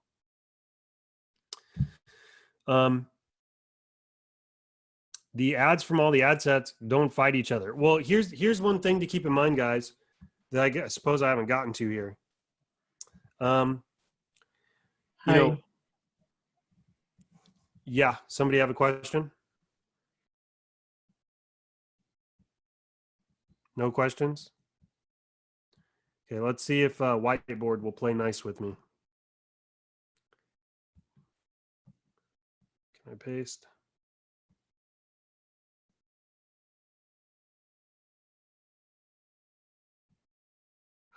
Man.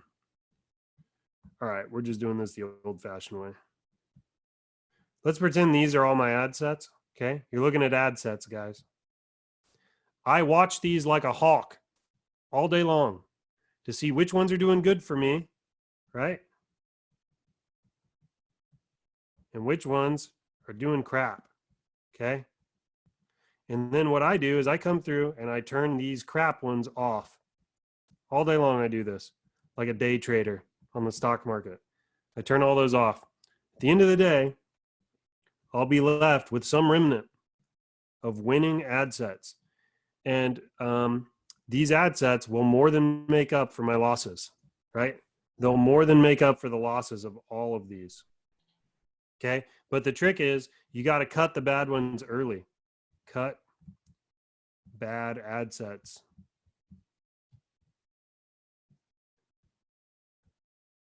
Come on. Early. It's very important. Now, someone asked me about competition between the ad sets. Maybe there's competition. I'd imagine when you're spending lots and lots of money, like, you know, I spent 30K a day, or on the day I did 92,000 in revenue. I'd imagine maybe there is some competition, but here's the thing. I don't care. If it's profitable, it's profitable. Like, here's the thing, like, there's a difference between the way Facebook says the algorithm works in reality. And again, I'm actually not disparaging Facebook when I say that by any stretch. I just don't think anybody knows how the algorithm works. I mean, honestly, you got to think of the algorithm as like this big Frankenstein monster that has had a few hundred developers over the course of 10 years working on it. I doubt, you know, I don't know that there's any 4 or 5 people in the entire world you could stick in a room and they could tell you exactly how the algorithm works. I think people understand their verticals, their little chunks of it. And I think it's just grown in complexity. People don't really understand this. So everything I do here with this method breaks all the rules. I'm doubling budgets. I'm not raising the budgets slowly like Facebook wants you to. I've got duplicate ad sets going on. I'm turning them on and off every single day as I see fit. I'm literally doing everything they tell you not to do. And yet it was profitable. I scaled $92,000 a day. I don't know what to tell you, but that's what I found works. Like I said, I have theories about why it works. But you know, I do what I want. What can I say? All right, what else?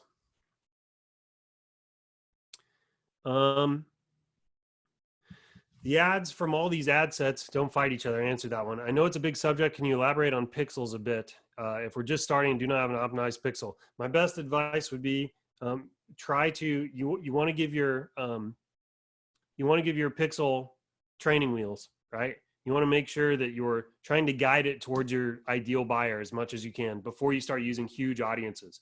So personally today, I don't like running an ad set if the audience size isn't 5 million plus, okay? But you probably want to stick to the 1 million range, maybe even smaller if you know exactly where your ideal audience is. If your pixel's a little more optimized, you can let it kind of wander around, gain experience points, if you know what I'm saying. All right. Do you let them all run during the day, or do you have some rules? So I do have rules, but when you're spending this much money, right, the rules don't execute fast enough for you to not lose the portion. Like, to put in perspective for you, there was a time there when I was scaling, I don't know if it was this day or not, but where it was like 7 a.m. in the morning, just getting going on my cup of coffee. I'm looking at my ads manager, right? I've got 250 ad sets and they're all starting to spend, right? And I'm like, okay, I'm refreshing really quick because I'm trying to see which ones aren't doing well for me, and I'm cutting all the crap ones based on the rules I use. And there was one time within a 5-minute span, I hit that refresh button and I had spent like $800 in 5 minutes. And like, I grabbed my pants. Like, that was one of those moments where, if I had had a hat on, I would have put it on backwards and I would have, tanked my Red Bull and got to work. But got my adrenaline pumping a little bit. So I watch my ads very, like, I'm glued to them, and I'm turning off the bad ones as quickly as I can. Let's keep going here, guys. So another thing here about scaling in particular, I start to, do I have my ramping thing here? No, I changed screens. I tend to start testing.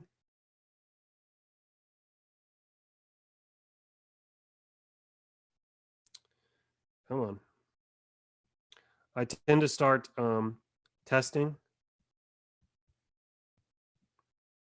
creatives. Well, here, it's because creative can be a little bit ambiguous. I'll put testing images and copy when I ramp up. I typically start this at the ramping phase.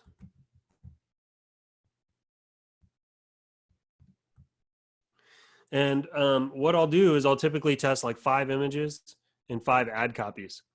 So when I did $92,000 in a single day, I actually ordered the product from Shine On, and I took a bunch of pictures, and my wife took a bunch of pictures of the product. And then I tested all those different images. The image, if you have to choose one thing to test, it's the image, right? The image tends to make the most difference. And also I found that you can almost never outperform user generated content. So I didn't really articulate that right. User generated content, also the acronym UGC.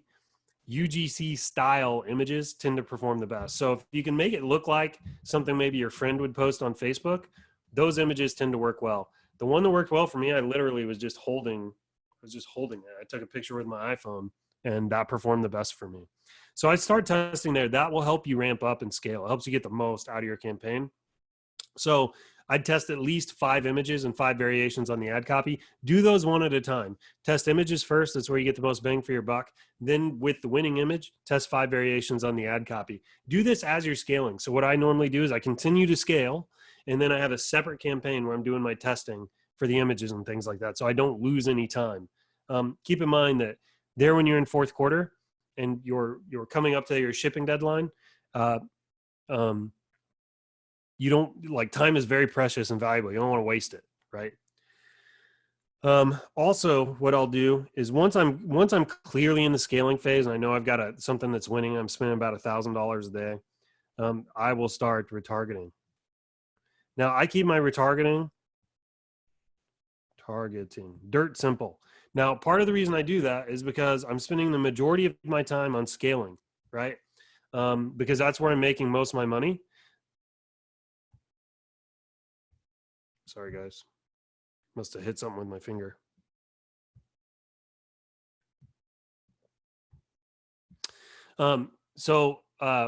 I'll spend the majority of my time on actively scaling because it's where I'm making most of my money, but I'll launch my retargeting campaigns as well. And so for retargeting, what I normally aim for is I'll spend between 10% and 20% of total budget on retargeting. And you kind of got to watch that and make sure that your CPAs are good. And my retargeting is so simple, guys. I do view content less than 7 days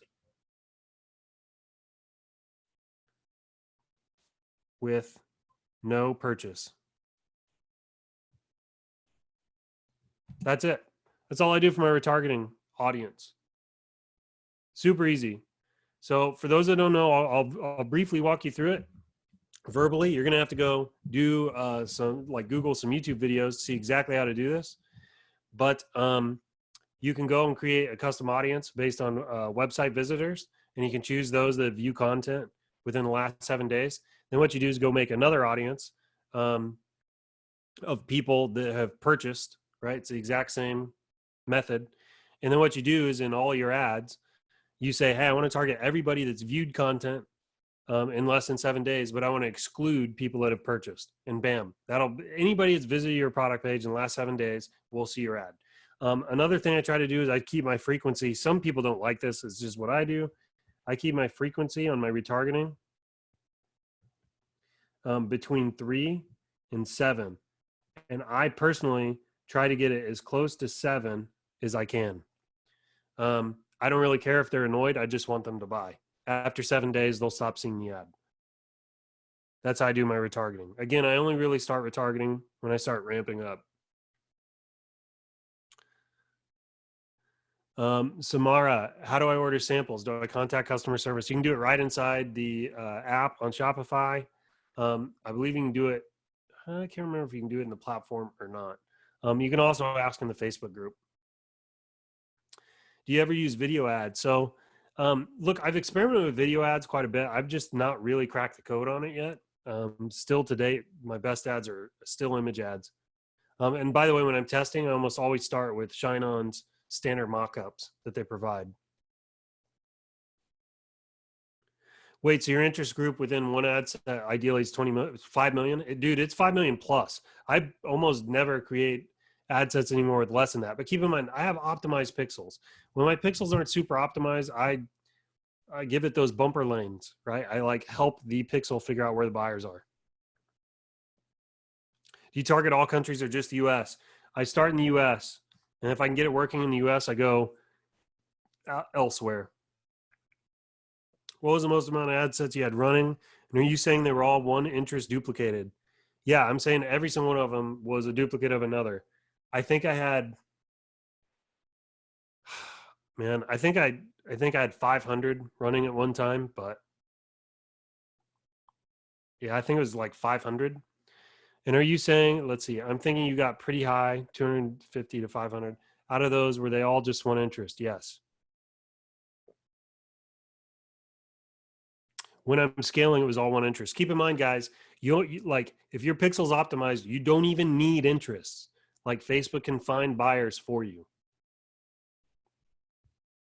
Okay. Do I duplicate the winning ad sets? So look, I was doing that.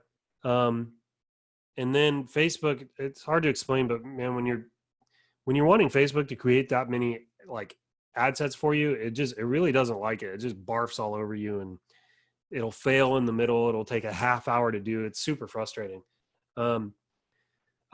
So I got to the point where in the beginning, I was always duplicating the winning ad sets. And then I just stopped doing that. And the product continued to win, which tells me that probably doesn't have a lot to do with it. Now, keep in mind, that's if all your ad sets are duplicates. If all your ad sets are duplicates, I'm saying that I don't know that it matters which one you duplicate.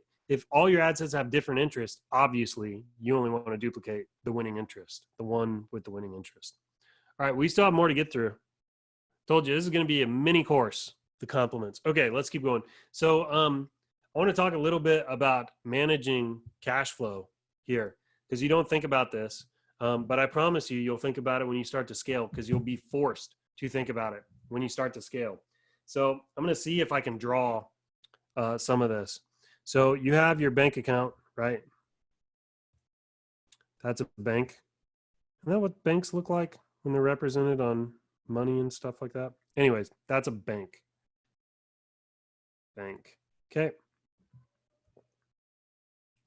Then you have your credit card.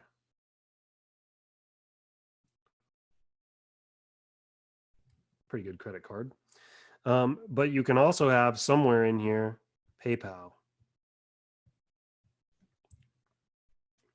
So here's where things get really weird. Like you can scale, you can do what I did with very little money in the bank. Okay. I didn't have a huge bankroll. Well, yeah, in this account, I didn't have a huge bankroll to fund all of this. Kind of what happens here is you give money to Facebook, right? I'm trying to think of the best way to draw all of this. It's almost like a circle. So you spend money on Facebook, right? And you get sales, okay? From Shine On.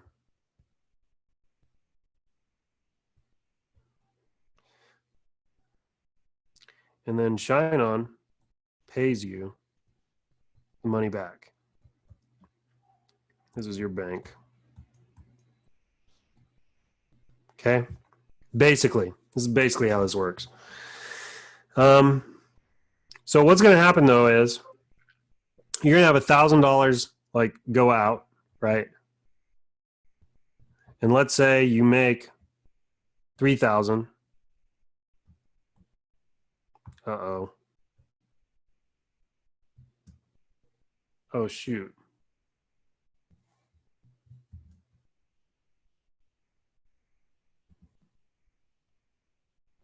I think my Surface Pro is overheating.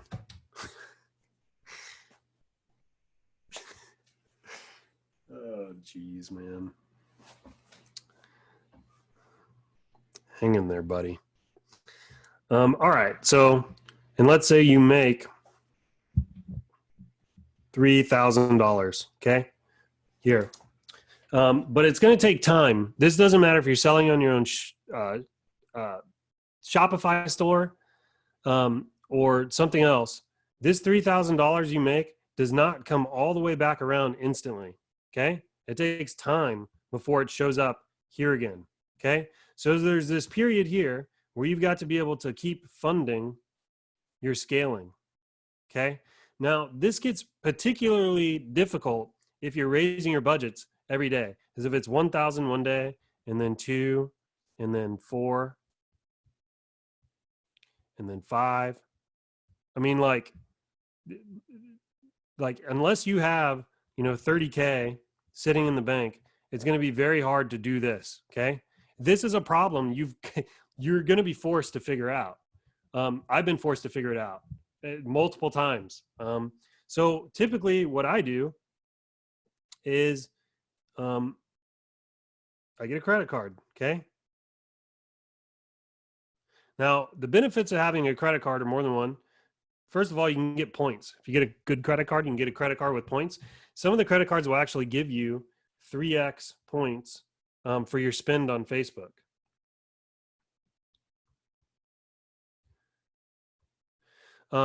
Make sure you try to get one of those. Another reason that's good is because this can be converted to money, okay? To money. So it's more money in your pocket the more you're spending on Facebook. It can help minimize losses, especially if you're testing, but it can increase profits as well. All right. Okay, so what I'll do is I'll get a credit card. I'll kind of insert it right here, right? So now what I'm doing is I'm actually funding this whole endeavor with my credit card. Okay. The credit card will give me something like a 30-day float. Okay. That buys me time. As long as I don't hit the balance on my credit card, it buys me time, or the credit limit. It buys me time and allows me to keep feeding the machine here, right? And eventually, as long as it can go, something like 2 to 5 days, this money will start to find its way back to my bank account.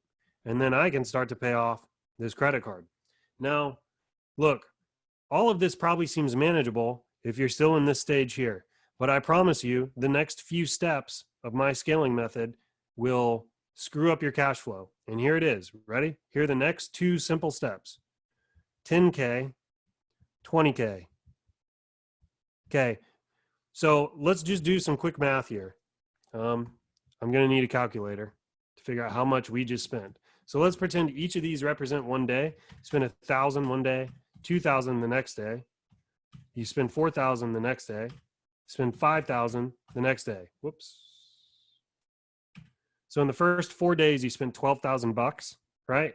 The next day you spend 10. The next day you spend 20.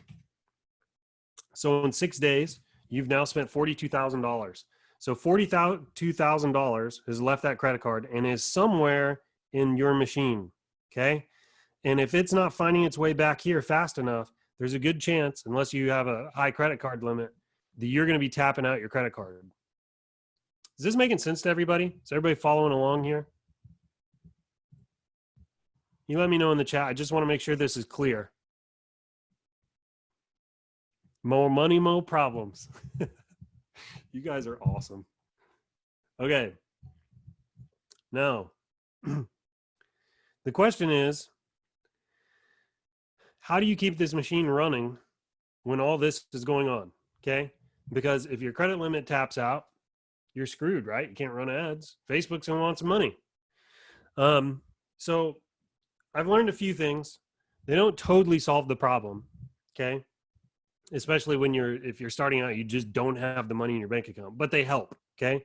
So the first thing is try to stay on top of this. All right. Call your credit card company, ask for a limit increase. Be proactive about this. Don't wait till you hit your limit to do it. Okay. The other thing is you can ask for what do they call it? It's like an emergency limit increase.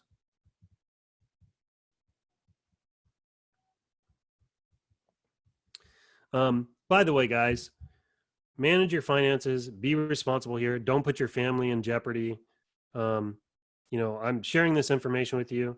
I trust you're going to do the right thing with it here. Don't gamble with this. Okay. Only spend your money if you're making a profit. All right. That's very important. Only spend your money if you're making profit. I never would have done this if I was not being profitable. I mean, you can screw up your life if you're not careful with this. So you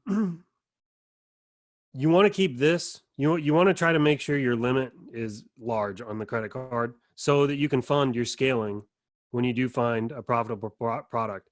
If you have money in your bank account, you don't have to worry about this so much. I still recommend funding the ad spend through the credit card because you get these points here, right? And those points are more money in your pocket. So like even today, I have the money. I still fund my spend through the credit card because then I get points. Okay.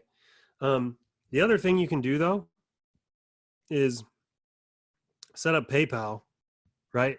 So inside of Facebook, you can have 2 payment methods. You have a primary and a backup. Okay. So what I do is I'll set my primary to a credit card, and then I'll set my backup to PayPal. Now, inside of PayPal, here are my hacks. Inside of PayPal, you have a primary and a backup. And my primary is my PayPal balance.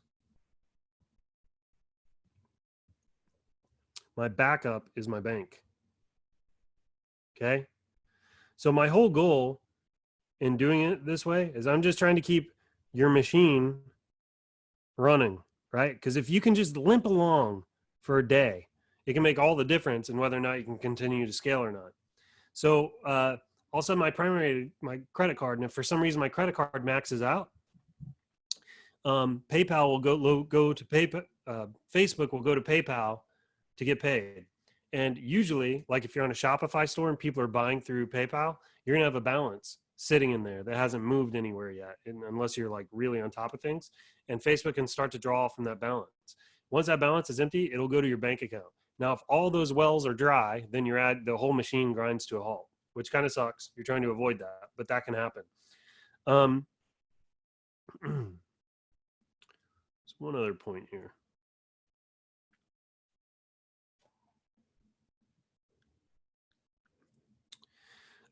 The other thing I would say is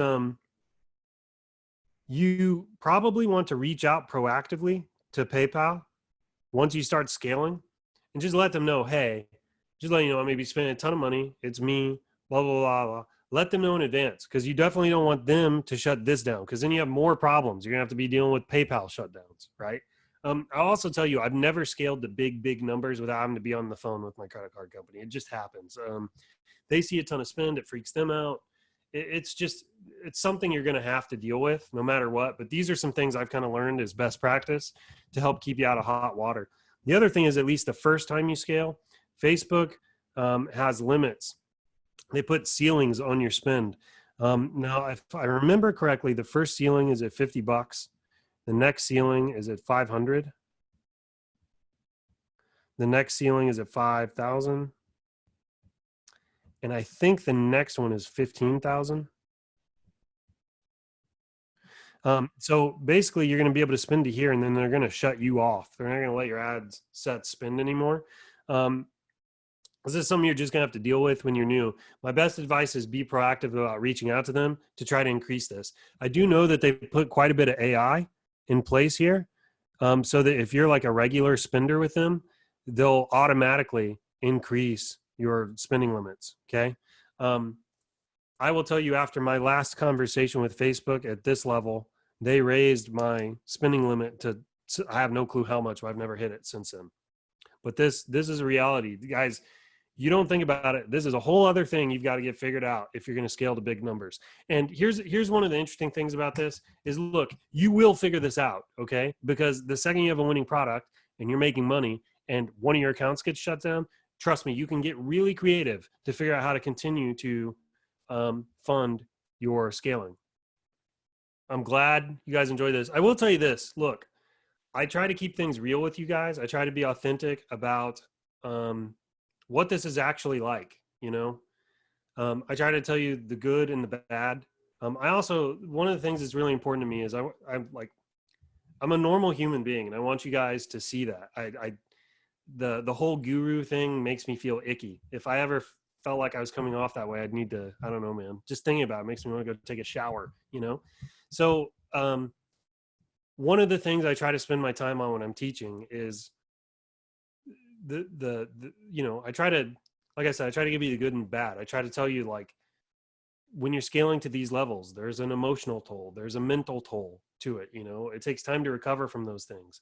There's a whole skill set that goes into work-life balance when you're doing this, you know, like, keep in mind, I'm married. So it was important, funny story, actually. So it was important for me to make sure I'm, you know, even though mentally and emotionally, I'm like in ads manager running Facebook ads 24/7. Also have to maintain a good positive relationship with my wife during this time. Well, just so happens that her birthday is December 17th. So it's like right in the middle of all of this crazy stuff. And when we were doing this, I promised her I'd take her out on her birthday and that I was going to put my phone away. So there was about a 4-hour time period on December 17th. So I think 1 day or 2 days before I did my $92,000 here, where I was literally spending like, you know, $4 or $5 grand an hour on Facebook. And I've got my phone in my pocket and I was out with my wife. And that was a challenge, man. Yeah, like I enjoyed being with my wife, no doubt. I love my wife to pieces. I'm just saying it was a challenge to mentally know I'm buying one used car an hour here, and I can't look at my phone to see how my ads were doing. It's something, but you just got to figure it out. It's life. That's just part of this. Look, I think that what I was able to do on Facebook was I think it's possible for everybody to find a winner. I think it's possible for everybody to add, lots of money to their bank account. Even if you have a full-time job and this is a side gig, I think it's totally possible. I think it's totally possible to do this as a full-time gig. There are plenty of people out there that do it. I think all that's within the realm of possibility.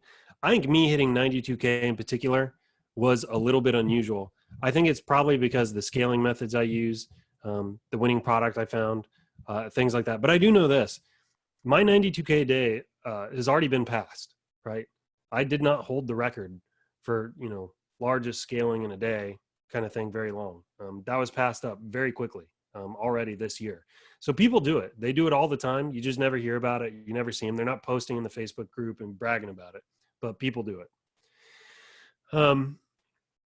So it was totally worth it, though. I'll tell you that. I mean, obviously, the financial rewards of this whole thing have been more than worth it.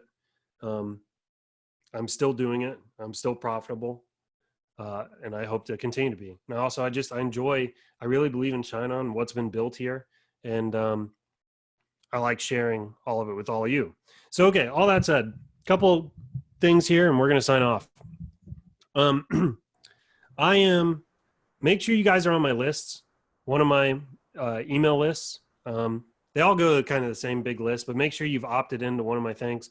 After this whole deal, I'll make all these drawings and everything available for download. Make sure you go download those. Those will put you on my list. I'm going to be releasing a course soon called Shine On 100K, where I'm going to get really deep into all this stuff. It's going to have video, over the shoulder stuff. It's going to be a little bit better. It's going to be more well put together than my Facebook Lives here. And I just want to make sure you guys know about it when I do the release. It's going to be at what I think is a very accessible price point for this space. I think you guys know I put out good content. I give a ton of stuff away for free. But this is one of those things where it's like, if you want a space where it's all put together in sequential order for you, and I get into things really deep, and I can spend more time going deep into subjects, better than here, and I have better illustrations, all that kind of stuff, the course will likely be for you. The other thing that comes with the course is we're going to have an exclusive Facebook group associated with it. So, you're going to be able to mingle with other people that bought the course and are serious about taking this stuff forward. I'm also going to have some fast action bonuses in the course. I don't entirely know what all those are going to be yet, but I'm thinking about doing like some group coaching calls till the end of the year. And then also maybe doing some like product teardowns where like you can send me one of your products and I'll actually tear it down in a roomed video for you. So anyways, make sure you're on my email list if you are interested in that and want to learn about it. So, all right, everybody, thank you so much for joining. Uh-oh. Someone needs to get muted. Yeah, thanks everybody for joining. Appreciate your time. Comment? Yeah, go for it. Okay. On the PayPal setup, I have a similar setup to what you diagrammed up above. Now, also, it's important that people realize that if the customer purchases an item and uses PayPal, they'll get a statement in their email. And if the customer doesn't recognize the name of the business, you're likely to get a chargeback. So you need to somehow make it clear to the customer that they're buying from a store that they'll recognize the name when the statement shows up. Make sense? Yeah, makes sense to me. Did everybody get that? Adrian's just saying that people, if they buy through PayPal, they're going to see something come across in their bank statement with your business name. You need to make sure that reflects the name of your store, or else they're going to be really confused. All right, everybody. Thanks for joining. Hope you have a great weekend, and we'll see you next time. Take care.